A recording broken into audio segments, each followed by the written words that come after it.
Aujourd'hui, dans cette production, je vous invite dans un monde de rêve. Pourquoi de rêve? Parce que écrire, c'est justement rêver, imaginer, se projeter, mais surtout se raconter.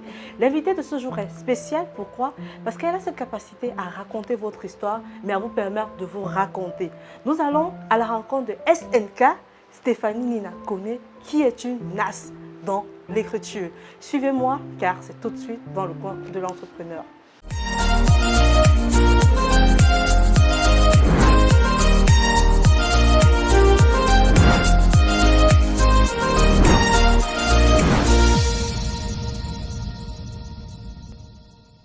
Je le disais justement en intro, nous sommes dans ce plateau aujourd'hui avec Miss Amour. Pourquoi ce nom? Disons que Miss Amour vient du mot Kone, Oui, qui signifie, en fait, mon nom c'est Kone en Bamoun, oui. qui signifie amour. Ah, Donc voilà, et après avoir traversé pas mal de choses, j'ai décidé d'utiliser mon nom en français et de me faire appeler Miss Amour parce que je distille beaucoup d'amour. ah d'accord, donc connaît signifie amour, amour qui signifie connaît, en fait c'est juste ton nom. Exactement. Ah d'accord, déjà j'oublie les bonnes manières. Bonjour Stéphanie et Bonjour bienvenue Elise. dans le coin de l'entrepreneur. Merci. C'est tellement merveilleux de t'accueillir au point qu'on oublie les bonnes manières. Je l'imagine bien. Alors j'espère que tu te portes néanmoins très très bien. Ça va très bien par la grâce Et de la Dieu. forme? Ça va, on ne se plaint pas. Alors dis-nous, pourquoi tu as décidé de lancer ta maison d'édition? Disons que ma maison d'édition, c'est une histoire un peu, on va raconter. Alors, disons que je fais la formation du coach William en 2018. Oui. Oui, en 2018, quand je finis la formation des talents. Mm. Quand je finis la formation, je sais que je veux servir, je sais que j'aime servir, mais dans quoi? Ouais. Donc, je suis un peu frustrée parce que voilà, je sers dans quoi? Et je commence, mais néanmoins, je continue à écouter les vidéos, je continue à le suivre. Ouais. Et un jour, il fait une vidéo où il parle des métiers du digital. Ouais. Et dans l'un des métiers, il y avait la transcription des audios en texte. Mhm. Et voilà, c'est ce que j'aimais faire. Donc, j'ai commencé à faire ça. Il m'a donné un travail un jour que j'ai pu faire. Ouais. Et il m'a dit, Stéphanie, pourquoi tu ne crées pas ta maison d'édition? Je dis, what? Maison d'édition, on parle de quoi là? J'ai jamais fait l'esthétique, moi, je ne connais pas de quoi il s'agit. Il me dit, crée ta maison d'édition. Il insiste. C'est comme ça que voilà, je commence à faire les recherches en 2020. Et je commence à faire les mini-formations par rapport dans le domaine.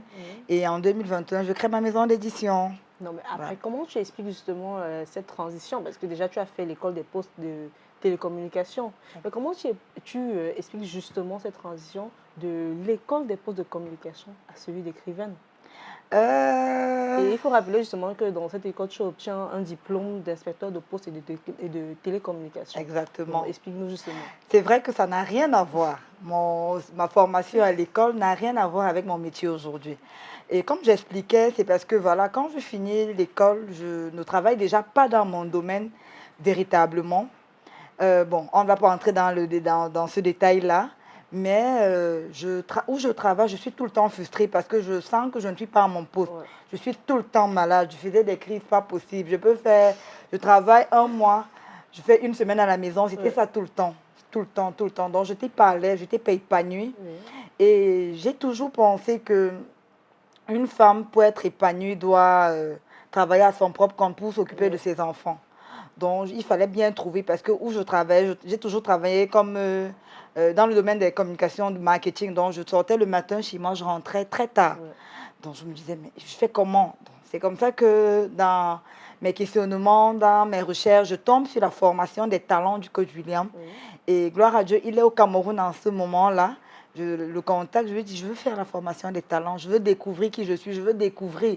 Parce que je me dis, si je me découvre, je découvre ce que j'ai, ce que Dieu a mis en moi. Je pourrais, Facile, quoi. ça sera facile pour moi. Donc c'est comme ça que je fais cette formation et voilà.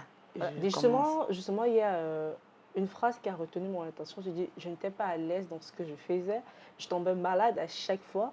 Ah, donc, est-ce que pour toi, ça signifie en fait l'impression de ne pas être à sa place, l'impression de vouloir aller chercher mieux est déjà le premier signe qui montre qu'on n'est pas vraiment à la position ou à la place qu'on souhaite être. Exactement. Parce que comme je dis, pour moi, c'était ça vraiment. Oui. J'ai travaillé, j'étais pas épanouie. Oui. Et comme je dis, j'étais malade. Parce qu'à l'époque, c'est vrai que je faisais déjà les crises, comme les asthmatiques et tout. Mais Au travail, en fait, c'était ça tout le temps. Quand j'arrive, j'occupe un poste. Je ne peux pas faire 6 mois d'affilée sans tomber malade, Ouais. sans être frustrée parce que j'estimais, en fait, je ne savais pas, je ne me retrouvais pas dans ce que je faisais, même si j'aimais bien la communication, mais je ne me retrouvais pas. Alors, Ouais. Stéphanie Nina connaît. Exactement. Elle a précisé sur le Nina. Elle a précisé sur le Nina. Elle a même insisté sur le Nina lorsqu'on était en offre. Elle va vous expliquer pourquoi. Alors, écrire pour toi, si tu le fais avec amour, les tests pour toi, vraiment, c'est toute une vie. Dis-nous, ce que signifie écrire pour Stéphanie Nina connaît. Déjà, écrire m'aide à guérir. Ouais. Écrire m'aide à m'épanouir. Écrire m'aide à me relaxer. Ouais. Quand je suis stressée, il me suffit de prendre soit mon téléphone, soit un stylo. Je commence à écrire. Je suis à l'aise. Ouais. Je suis aux anges. Donc vraiment, si on veut que je tombe malade tout le temps, on m'empêche d'écrire. Donc quand je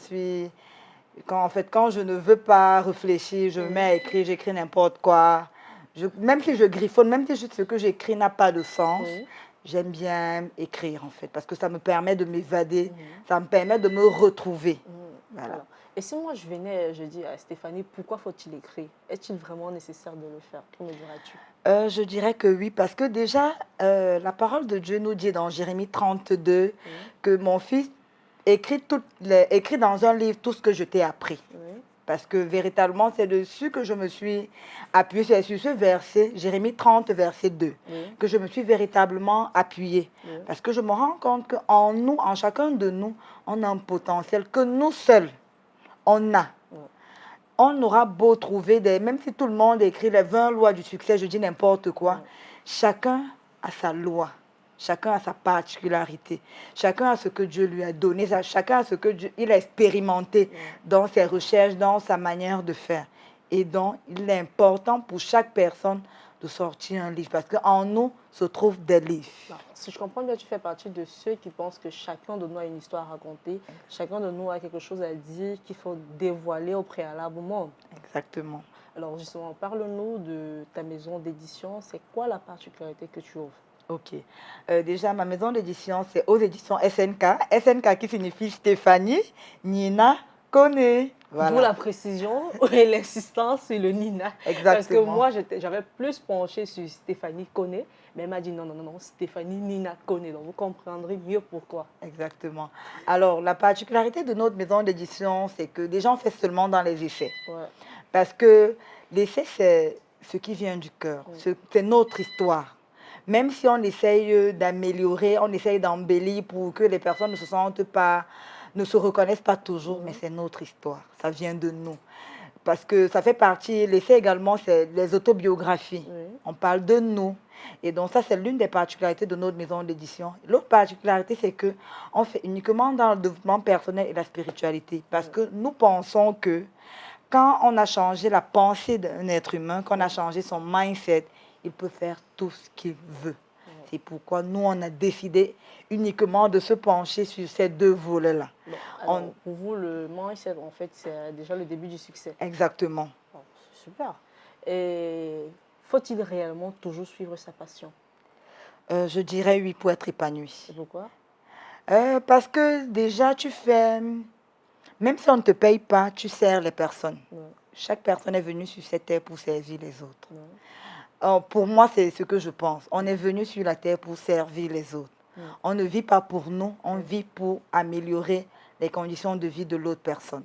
Donc, et quand tu utilises ta passion pour servir, tu arrives à le faire aisément, tu arrives à le faire sans stress, tu arrives à le faire sans difficulté. Et donc, il est important pour chaque personne de se retrouver d'abord avec soi-même, de définir qu'est-ce qui lui fait plaisir, qu'est-ce qui l'aide.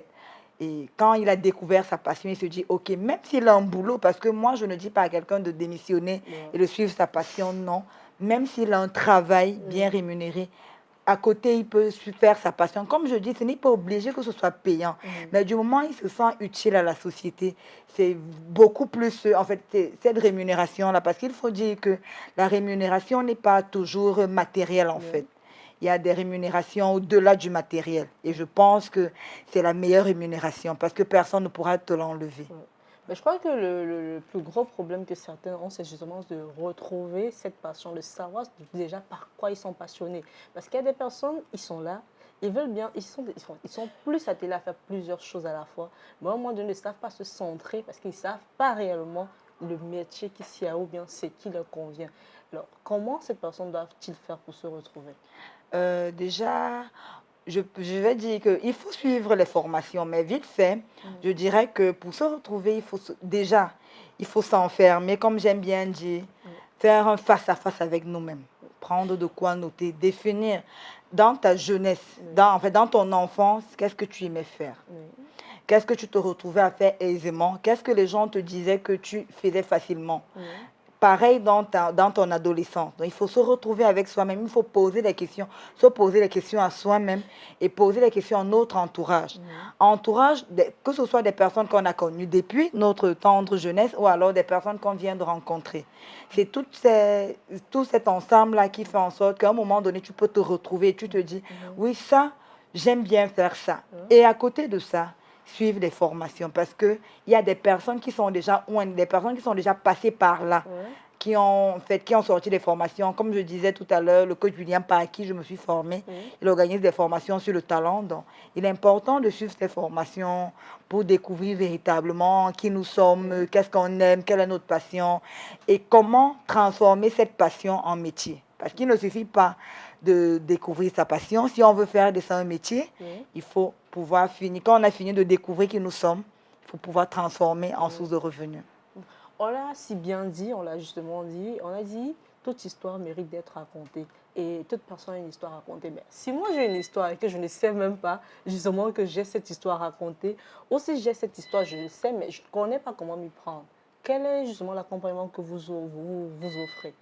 Alors déjà, chez nous, on a 3 types d'accompagnement, mais il faut dire que quel que soit l'accompagnement qu'on prend, nous prenons la peine de discuter avec nos auteurs. Oui, Nous prenons de savoir qui ils sont, parce que quand quelqu'un nous contacte, la première question, est-ce que vous êtes sur les réseaux sociaux? Oui. C'est quoi votre nom? On va faire la recherche sur la personne pour savoir ce qu'elle dégage. oui, L'autre question, comme je disais, nous sommes spécialisés dans le développement personnel et la spiritualité. Donc, quand vous venez, on a besoin du résumé de ce que vous écrivez. oui. Parce qu'il y a des domaines qu'on ne touche pas. Donc, même si c'est votre histoire, pour cause d'éthique, pour cause personnelle, on ne peut pas toucher tous les domaines. Donc, ça également, on vérifie. Et donc, quand tout ça est fait, le premier accompagnement qu'on offre, on peut vous aider à écrire totalement votre livre. Oui, Donc, vous venez, vous nous racontez, on fait des audios, on fait des appels, on se voit, oui, vous nous racontez votre histoire, ce que vous voulez qu'on ressorte, et on écrit pour vous. oui, Là, ça, c'est le premier accompagnement. Le deuxième accompagnement, c'est que vous voulez écrire vous-même. On vous dit, OK, vous venez, on sort le plan, on vous aide à sortir le plan de votre livre, on vous suit. Donc, vous écrivez chapitre par chapitre, on lit, on voit si ça va, on vous dit, il faut modifier ici, il faut modifier là, il faut ajouter ci, il faut annuler ceci. oui. Parce que également, c'est vrai, on a toutes les histoires, mais il ne faudrait pas que la sortie d'un livre crée plus de problèmes qu'il n'en faut. Donc, il faut toujours trouver le juste milieu. Parce que c'est pas parce que, par exemple, vous avez vécu dans une famille où on vous a violé, je dis n'importe quoi, et vous décidez d'écrire tout dans le livre, vous dites que mon père, ma mère, non, vraiment, il faut éviter. Quand ça ne va pas vous aider, Ouais. il faut éviter ce genre de choses parce que vous allez blesser plus d'une personne, vous allez détruire. Or, vous voulez reconstruire. Donc, ensemble, on trouve le juste milieu pour éviter de créer des problèmes. L'autre accompagnement qu'on a, c'est que vous avez fini d'écrire le livre, vous venez chez nous, on édite. Ouais, voilà les différents accompagnements. Alors, le métier d'éditrice, justement, est-il rentable? Disons que chez moi, aux éditions SNK, ce n'est déjà pas par rapport à l'argent. Parce que quand on parle de rentabilité, on parle de l'argent. Oui. Ce n'est déjà pas l'argent qui nous intéresse. C'est parce que nous, on a compris que des personnes ont des histoires à raconter. Et on ne devrait pas faire la même erreur que nos parents. Parce que beaucoup de tombes beaucoup de cimetières sont remplis de nos livres. Beaucoup de cimetières sont remplis des histoires. Il y a beaucoup de parents qui avaient des choses à transmettre, qui n'ont pas pu transmettre parce qu'à l'époque, c'était très compliqué. Donc, nous sommes venus annuler cela. On se dit, chaque personne qui a une histoire vient. Donc, nous, notre richesse, elle est d'abord spirituelle, elle est d'abord intellectuelle. Ce n'est pas dessus qu'on va faire fortune. Ce n'est pas dans le métier d'écrivain qu'on fera fortune. Alors, justement, pour atteindre tes objectifs, tu as dû faire des sacrifices. Ouais. Quels sont les sacrifices que tu as eu à faire ou que tu continues de faire pour l'établissement de ton business, bien pour la bonne gérance de ton business? Déjà, le premier sacrifice, c'est qu'il faut lire beaucoup. Beaucoup Je lire. lis énormément parce que voilà, pour avoir des idées, il faut lire, il faut chercher. Oui. L'autre sacrifice, c'est que je ne dors pas. Je ne dors presque pas parce que véritablement, je suis obligée, je suis beaucoup plus inspirée dans la nuit. Oui. En journée, il y a beaucoup de bruit, le téléphone sonne, tout le monde t'appelle, donc c'est compliqué. Or, dans la nuit, c'est calme, C'est calme. j'arrive à écrire, j'arrive à réfléchir. Donc, quand je veux véritablement travailler, c'est dans la nuit. Ça, c'est un sacrifice. L'autre sacrifice, c'est que je ne sors pas beaucoup. Bon, ça, c'est pas forcément, on ne peut pas dire que c'est un gros sacrifice parce que c'est ma nature. Oui. Je ne me frotte pas beaucoup aux personnes. Donc, mais c'est quand même un sacrifice parce que je peux faire comme les jeunes filles de mon âge, aller m'amuser, parcourir toutes les boîtes de nuit, tous les restaurants de Douala. Mais je suis obligée de rester là. Quand je n'écris pas, je lis Oui. pour découvrir des nouveaux mots, découvrir de nouvelles techniques, découvrir même de nouveaux métiers en fait dans le domaine en fait. Voilà les différents sacrifices. Et quel conseil peux-tu donner justement à ces jeunes-là, ou bien que tu donnes même à ces jeunes qui t'écoutent, qui te suivent, et pourquoi pas qui t'apprécient même au quotidien? La première chose que je dirais, c'est que il est déjà important de faire ce qu'on fait avec amour. Oui. Parce que véritablement, chez moi, c'est l'amour qui prime.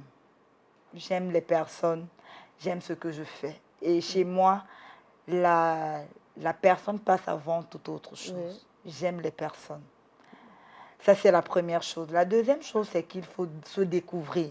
Si on décide d'être entrepreneur, faut pas se dire que voilà, on va commencer et pouf, on va atteindre le milliard. Oui. C'est se mentir. Parce que les personnes commencent toujours petit. Il y a des moments où il y a eu des mois où je n'ai pas eu de clients, mais bon, c'est pas grave, je cherche ailleurs, je fais autre chose. Donc, quand on décide d'être entrepreneur, il faut se dire qu'on commence petit, on commence doucement, on met un pas après l'autre. Il ne faut pas regarder ce qu'on dit sur les réseaux sociaux. Oui, tout le monde a de l'argent, tout le monde, on regarde les belles photos, on se dit que c'est ça la vie. C'est ça. Derrière, il y a une vraie vie. Derrière, il y a une vraie vie. Donc, on commence petit, doucement, doucement. Aujourd'hui, je commence avec un capital de 5 000. Demain, ça va à 10 000, 20 000, 30 000, 50 000, 60 000. Ça, c'est une chose. La deuxième chose, c'est qu'il faut épargner. Oui. Il faut se dire que, OK, on a un projet, il faut pouvoir épargner. L'autre chose qui, moi, m'a aidé, c'est que je suis quittée de la maison, je suis sortie de la maison familiale.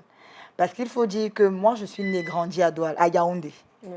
Je m'installe à Douala en juin Oui. 2021 parce que voilà, j'avais besoin de me retrouver avec moi-même, j'avais besoin de me dire, il faut que j'arrive à m'assumer, il faut que j'arrive à grandir. Et donc, ça n'a pas été facile, mais bon, j'avais des motivations et voilà, j'ai pu m'installer. Donc, ça également, quand on veut avancer, il faut pouvoir se couper, pouvoir se dire, OK, les gens avec qui on marchait, on ne les chasse pas, Oui. mais on les met d'abord loin. De côté. On se concentre sur notre objectif parce que, voilà, comme j'aime bien dire, si tu ne réussis pas, ce sont les mêmes personnes qui se moqueront de toi. En fait, là, c'est clair. Donc, mieux tu réussis. Et voilà, comme ça, vous marchez une fois. S'ils se moquent de toi quand même, au moins tu as réussi. Tu n'auras pas trop mal. Donc, voilà. Alors, justement, si je ne me trompe, c'est en janvier 2021 que tu lances ta maison d'édition SNK. Exactement. Donc, nous sommes au mois de mars. Nous sommes au mois de mars, donc c'est quasiment 1 an, 3 mois. Exactement. Et en 1 an, 3 mois, combien de livres as-tu déjà eu à produire? Disons que j'ai édité plus ou moins 10 livres. 10 livres. 10 livres. Et je sais quand même que parmi celles, il y a celui de Marthe Karine, Proclame sur ton business. Exactement. Il y a également la face cachée du... En fait, il y en a tellement, Il y a tellement de livres. Vous allez justement les voir en image parce que Stéphanie, c'est une as, j'aimerais le dire.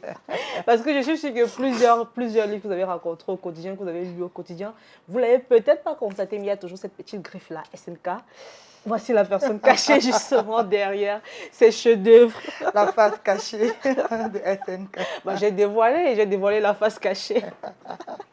Alors, Merci. au vu de cette réalisation, est-ce que Stéphanie a déjà atteint son rêve ou elle se rapproche juste du sommet? Non, non, non, non, non, non, non, non. Je n'ai même pas encore commencé Oui, parce que chez moi, ça ne doit pas s'arrêter à écrire des livres. oui, Il faut également susciter des personnes à les lire. Parce oui, que je pense que notre gros problème en Afrique, c'est parce qu'on n'a pas cette richesse intellectuelle-là. ouais, On refuse de développer cette richesse intellectuelle. Pour moi, il faudrait qu'on arrive à lire. Que les personnes arrivent à lire les livres qu'on écrit. Donc, oui. c'est quand on aura en fait tout cet ensemble-là que je pourrais dire, ok, j'ai atteint le sommet, mais pour l'instant, je n'ai pas encore atteint le sommet. Donc, c'est encore, je suis encore loin. Donc pour l'instant, tu vises encore le Exactement, sommet. exactement. Alors, vous l'aurez compris, les amis, on a beaucoup échangé, on a surtout beaucoup partagé. Je suis sûre que vous avez également aimé. Vous l'aurez compris, sur les réseaux sociaux, il y a une image et derrière cette image, il y a une vie qui se cache. Mais aussi derrière cette vie, il y a toute une histoire à raconter. Vous, quelle est la vôtre? N'hésitez pas à la rencontrer parce que écrire, c'est aussi de la passion. Écrire, c'est aussi vivre, mais écrire, c'est surtout faire passer un message réel. Je vous donne rendez-vous justement la semaine prochaine. Toujours un plaisir d'être avec vous. N'oubliez pas d'activer la cloche de notification. Toujours un plaisir d'être avec vous. Bye bye.